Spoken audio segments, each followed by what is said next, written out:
I'm here on the Brisbane Wheel with Richard Dixon, who owns the Brisbane Wheel. And would it be alright if we asked you 10 questions? Absolutely, go for it. Ready. Okay. Do you think the Brisbane Wheel is safe? And what could you do to make it safer? The Brisbane Wheel is absolutely safe. We on a daily basis we do safety checks here to make sure that we've got a maintenance plan that we need to stick to, and that entails safety checks. So before the wheel starts every day, we perform electric checks, make sure that the machine's turning correctly so that there's a consistent flow, and just general maintenance, site maintenance. Then on a monthly basis we have what's called a safety meeting. So what we do at the safety meeting is try and enact if there's a shortage of power, or if there's a disaster or fire or something on board. So we try and train for that, and every month we practice that situation. So the wheel is absolutely safe. We've never had any incident, touch wood, wherever that is. So it's good, very good. Thank you.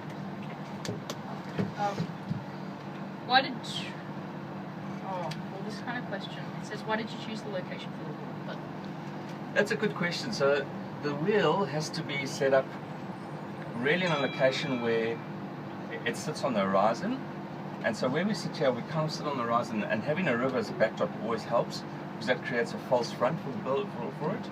We don't have any high rises behind us, and if you have water in front of you, it creates a bit more of a panoramic view. So it was important for us to be here. I don't know if you know, there's a wheel in Melbourne, and that's built inland, and it's not quite as successful. And there was one on the Gold Coast, and that was right in the middle of all the buildings, and that was a disaster. So it's important that a wheel is placed in the right place. We think Southbank does a good job. Yeah, that you can see a lot of stuff. Absolutely. And on a clear day, it's real clear. So you can see way over into the horizon there. It's a bit cloudy today, but today it's, yeah. Yeah, is it meant to rain today? It's going to rain tomorrow. I think it's building up for rain now. We don't like rain. Yeah. How has the technology evolved since it was first built? So the technology, in terms of operating the wheel, hasn't really changed much. So the wheel works a lot on gravity, actually. So you'll see we stopped at the top when we started going, and that was because we load people at the bottom of the wheel. So when we get to the top, we park it and we load people now at the bottom. So what it does then works on gravity, and so as it starts moving, now if you have a look over there, you'll see that there's actually people going down at the wheel while we go up. So it creates momentum. So the wheel actually turns by itself a lot of the time, whilst once we've initiated it, it starts turning by itself. So the technology within the wheel hasn't changed a lot, but our technology on site in terms of our point of sale, how we market ourselves for social media, all that's changed. Heaps. Like, is this all like help and stuff? So this help is always here. We have to have that for evacuation. And the air conditioners, obviously that's on a summer's day, it's like a fish pond in here, you're going to cook, so that's always good to have. But no, the technology hasn't changed much at all.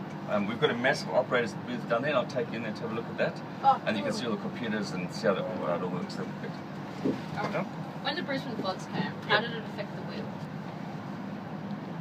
Well, a couple of ways. Obviously, the place was shut down for about 6 weeks, simply because of all the mud and the disaster around the place.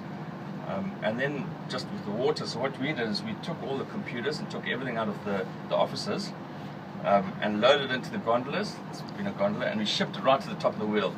So that, well, if it gets that high, then we all dead anyway, so the wheel will be gone. Yeah. So when the floods came, we were actually very lucky. The water stopped about a foot below the bottom of the wheel, so the gondolas didn't get wet, so we were very lucky, and it didn't get into the operator booth, which was good. So that's good. yeah, we were very, very lucky actually with the floods. Although it was a disaster, and you'll see the pictures outside there. We got off luckily. Yeah. Okay. How much did it cost to build, and what was business like in the first year?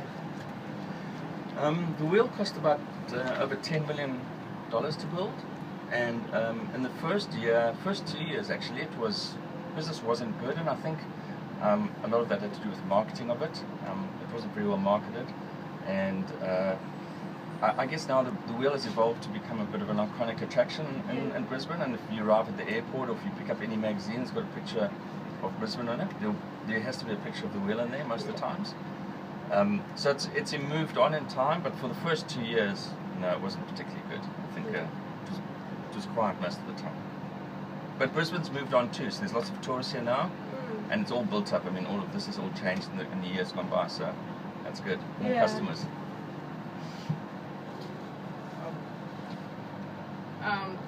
What inspired you to buy the Brisbane Wheel? So the Brisbane Wheel was just an opportunity that I saw was presented, and I guess I was excited about the prospect of working in a tourist attraction. It's always something that I guess I aspire to working in some business like this, something that's got some fun and something outside of the normal mainstream that we would have. So this was just a fun business, and I enjoy it. Yeah. Okay. What was the most popular time of day, and why do you think that was? So our busiest time actually throughout the day we have consistent flow. So we have about the same people every hour. So every hour do what's called a head count, and we count the number of people that get on the wheel. But the busiest time by far, well, throughout the day it's consistent, up until say 6 or 7 o'clock at night. So normally when it's sunset is when we get the busiest, because everything lights up here. So all of those neon lights come on, and the city lights up, the bridges light up. We go bright white LED. So what time do you close? that's generally the best time of sunset. What time do we close? Yeah. So during the week we close at 10 o'clock, and on the weekends, so Friday and Saturday, we close at 11. Yeah, and we open at 10 in the morning. Oh wow. Yeah. I reckon it'd be so cool, like just looking at everything at night. Yeah, nighttime it's totally different. You can't believe how different it is. And obviously this is all lit up in LED, so it's bright white. And then we colour the wheel as well for events.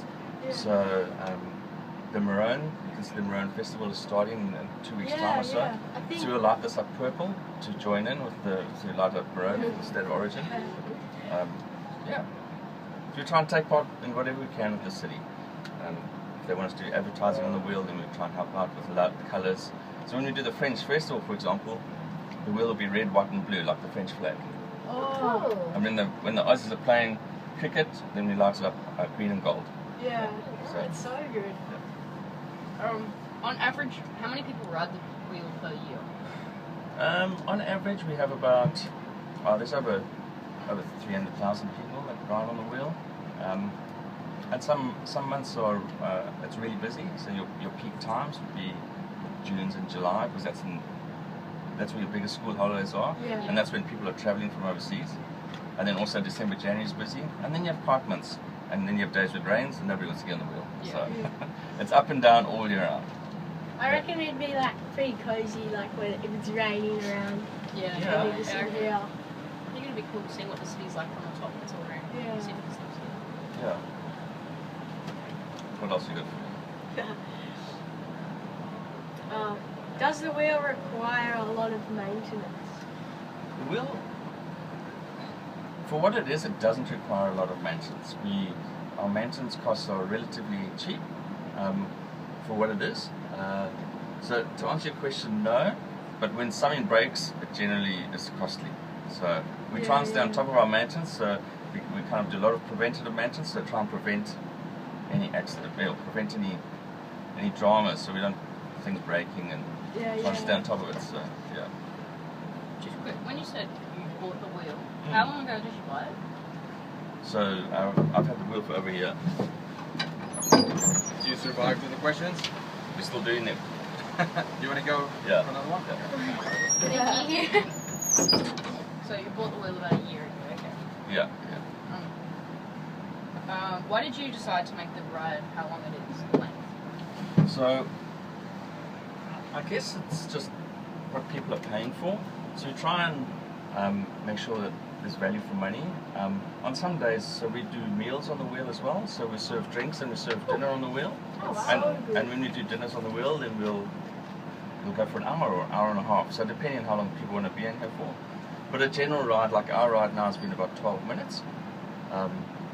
It's just what we decided on. Yeah. So to answer your question, I don't really know how we decided on 12 minutes, but it's more to do, I think, with value for money and make sure people also, once they've taken their photos, they probably have had enough and want to move on. So Yeah, because But we did a lot of street interviews about, do you think that it's an appropriate time?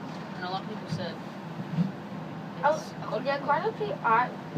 We did it once in, like, we split up, and our group said a lot, yes, like, value for money was good. So, yeah. And for then, what, the wheel? yeah. yeah, and then a lot of people also said that, like, I think it's too lots short. of the tourists love it though. Yeah, the tourists definitely love it, but then the locals, Yeah, I feel like a lot of the locals, when they first, like, start living here, then they'll come here. yeah. So, But you'll be surprised how many people haven't been on it that live in Brisbane. Yeah, because, Yeah. because we give lots of free tickets out. You know, if I go to meet you or something, I'll take some free tickets like we're on the wheel now. I'll say, have you been on the wheel before? I said, no, never been on the wheel. I said, whoa, really? Yeah. There's a ticket, off you go. yeah, we had people that were like, what's that? And I'm like, the big wheel right behind you. yeah.